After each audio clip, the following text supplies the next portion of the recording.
Madam President, what you've just witnessed here is, we hope, a new day in the United States Senate. You see, we have the responsibility of appropriating the money for the federal government. We do it in 12 different bills.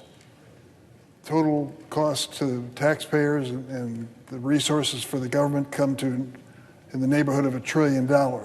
So it's a big undertaking. For 5 years, we failed to pass those 12 bills individually. We passed them in a group known as an omnibus. It's usually done either at the end of the fiscal year, which ends September 30th, or a few weeks or months thereafter.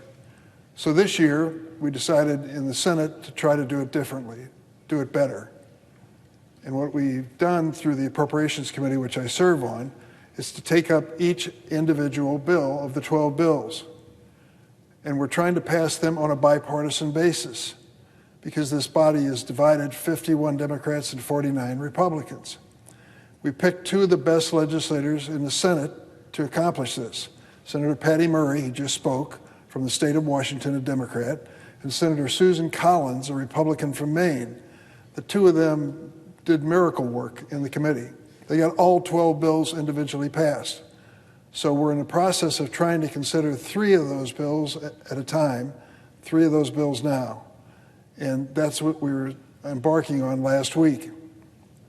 In order for us to take up these bills, we needed to suspend the rules of the Senate because of the procedure that we face. So when we tried to do that, one senator, a Republican senator from Wisconsin, objected.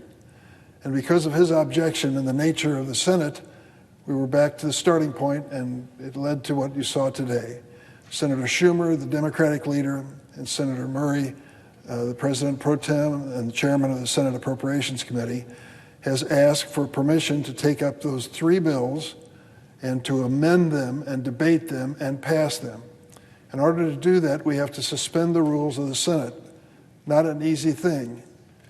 Usually we do it by saying, do I have unanimous consent to suspend the rules? And it happens. This time when we said, do we have unanimous consent, that one senator objected. He has his own reasons, he can explain them. But it meant that we had to come back here today and start to suspend the rules. It takes 2/3 votes, 67 votes in the Senate. So you see, this isn't an easy chamber to get things done. But I think we're on the right track, and it's a bipartisan undertaking, and we're considering each of the bills and subjecting them to amendments just the way it used to be for many years, for many decades. I think that's better. Now contrast that with what's going on in the House of Representatives. At this point, they can't pass any bills. They couldn't pass any appropriation bills, and now they're considering a bill for short-term spending for our government. And Speaker McCarthy has said he'll call it for a vote this week. I don't know if it'll pass or not. There's quite a feud going on over there.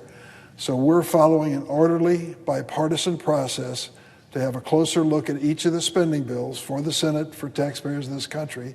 I think this is the right way to do it. I hope that the Republican leadership in the House of Representatives can get their act together. We'll find out this week. That's not the reason I came to the floor, but I wanted to make sure that we made a point of what Senator Murray said. This is an historic bipartisan undertaking.